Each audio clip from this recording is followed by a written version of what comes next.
Hello, Ndinkem. Kakunu mitata onano kofuma. This is Munonyedi, if you don't already know, and if this is your first time of meeting me, my name is Munonyedi, and I'm here to lead you on a path that is more prosperous. So today, I want to talk about something that we say often: live on your own terms. We say, oh, it has to be on your own terms. You need to live on your own terms. On your own terms, live on your own terms. But what happens when your terms are a bit unconventional?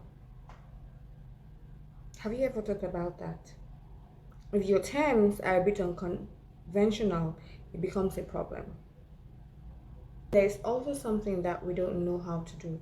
Some of you might want to live on your own terms, but don't know how to shut the voice outside. And that is one of the first things you need to be able to do to live on your own terms, to shut the voices outside. You need to come to a place that you understand that you have to do certain things for yourself. You realize that, oh no, I'm doing this for me. It has to be for me. And because I'm doing this for me, it has to be on my own terms. And these are my terms, because first of all, you need to know your terms. You need to come from a place where you know that, okay, this is the kind of life that I want to create for myself. Okay, and for me to be able to create this type of life that I want, right, I have to do XYZ to get to that point of that I want, and I'm willing and ready to do whatever it takes to get to creating the sort of life that I want. And if you understand that this might not sit well on others, especially if you're the kind of person who you give, and now you're setting boundaries, people are going to find it very offensive. They will be very offended. Why? Because they're already entitled, or they feel entitled to you and your time. So if you want to create the kind of life that you want on your own terms, you need to remember and get to the place, be from a place where you are able to shut the voices from outside, knowing that, okay, these voices don't serve me, so I have to try a different way. So it's better that I try and I fail, and then I'm wondering, what did I do wrong? How did I fail? Than not try at all. And that is the place where you need to get to know that this I want to do for myself. It is my life. I want to actively participate in living my own life. So when you're able to shut those voices and focus, because again, you need to remember that this is something that you're learning. It's something that is new to you. So you might make mistakes. So if you say, okay, this is the kind of life that I want to create, and it's going to take me XYZ to create this life that I want, leave room for mistakes. You will make some mistakes. It's like, okay, XYZ, then there are hurdles in between. If it were jump, either you will look, keep the hurdle, and maybe your leg hits the pole or something. When you get home, you take shea butter, use the kume, and rub it very, very, very, very well. Tomorrow is another day, you head out, right? So you remember, you remind yourself that the reason why you are doing this is so that you can live a better and more prosperous life. You want to create the type of life that you want, but you really don't know how to, because you don't have the support system, because maybe, just maybe, your ideas or the type of life that you want, like I said, is unconventional. So you might suffer some form of backlash. And remember, when you start creating the life that you want for yourself, you're going to make personal changes to the life that you have now. You have to be prepared to let go of things and people who at this point no longer serve you. I find that sometimes we hold on to people, hold on to friendships that no longer serve us because of one tiny, oh, they were good to me. It's okay, they can be good to you, or they have been good to you, and that's fine. But it's also okay to outgrow people. When you're moving and they have refused to move, you don't have to stop being their friends, but you also know, because there are certain conversations you cannot have with them, right? Because they are not in that place yet. So anything you're going to be saying is going to be sounding win-win to them. They won't get you. So at that point, you have to find people who now have, you know, the same thought process, or you have to find people who now believe in the same things as you do. These people will now become your new circle of influence, right? Because your path now aligns with theirs. So you need to know what your values are. You need to know what you're willing to give up. You need to understand the things that you need to do to create a better and more prosperous life for yourself. Believe me, something has to give. And if you're really willing to give something, right, to create that sort of life that you want, you will be happy. Look, you will be shocked at the rate which you're manifesting in abundance, because your life is now different. The energy is different. Everything is flowing like you're operating from a different level. And you cannot operate from that level, this different level, if you haven't come in realize that you need to lead a better life. And that brings me to the next thing that I want to talk about: shame.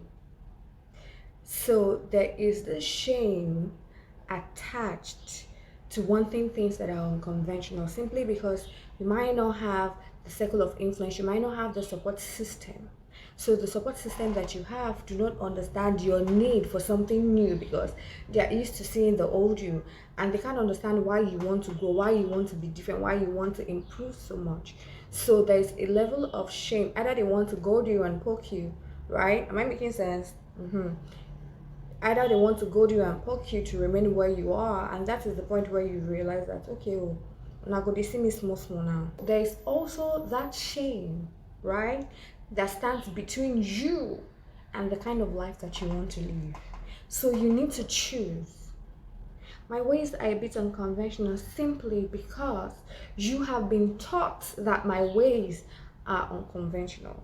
Even if my way is the truest and purest way for you to achieve your aim, because you have learned that that is the wrong thing to do. I see a lot of people who reach out to me and be like, oh, XYZ, XYZ, XYZ. And I know that sometimes they recoil, because in their mind, why am I reaching out to this girl, this person, when it's obvious that her ideas and her ways are unconventional? Simply because ATR is still very much repressed and criminalized in Nigeria, if you don't already know that. So they feel a certain way because they have been taught that African traditional spirituality, the culture, and everything that relates to it is something that should be avoided. So even when I have the answers to their question, they haven't gotten to the place where they will be like, okay, so I really need this help, and this person has what it takes to help me, so I'm going to take it. Reach out to me because you know that I can help you, but then shame sets in, and so you withdraw. And so you're wondering what people will say. My question to you, or my answer to that, is if you say you saw a witch or a wizard in a place where they keep cows, trying to imply that that witch or wizard went to suck blood, what did you go there to do? You also need to understand that your life is yours and you just have one to live. So you cannot allow society to dictate to you, because they simply do not understand. And it's strange because I'm standing here saying this to you as an African. This is who you truly are. How do you throw away your true essence because somebody tells you that it is bad? I agree that we have some bit of unlearning to do, not just bits, a lot of unlearning to do. But I really need to say that if you need help, you should not be ashamed to ask for the help that you need. Remember that the only way to be happy is to actually do unconventional things. If you toe in line with what is dictated, you will never be happy, because a lot of things are rigged against you. If you decide that you're ready to put in the work, that you really want a transformation in your life, then well, I'm here to help you. That is why I'm here, to lead you on a path that is more prosperous. When you get to this point where you have decided inside of you that I want to live my life on my own terms, I want to be that person that has her chi in alignment so that anything I say, whatever I prophesy upon my life, is what is going to happen. Where the point where you become the equime of your life. I need you to understand that this is a safe, no judgment space.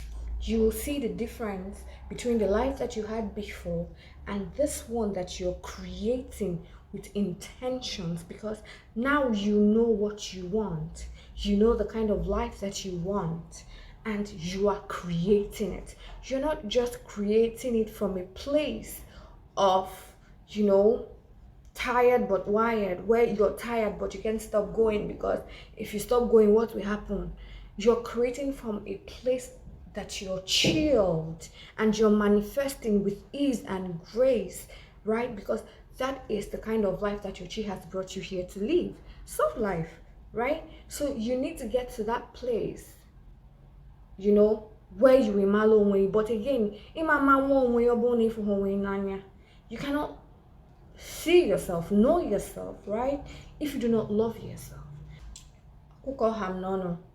And I'd like to say that I love to hear from you. I'd like to hear what your thoughts are on what I have just said on creating your life on your own terms, living your life on your own terms. I'd like to hear what you have to say. Right? So let me hear your thoughts and your comments below. And I have services now, so there are free consultations. So should you need free consultations, please, link in bio. Use that link, contact me, and you get a 15 to 20 minutes free consultation. So remember that you matter, you're enough, and you're loved. Nodofuma. Bye.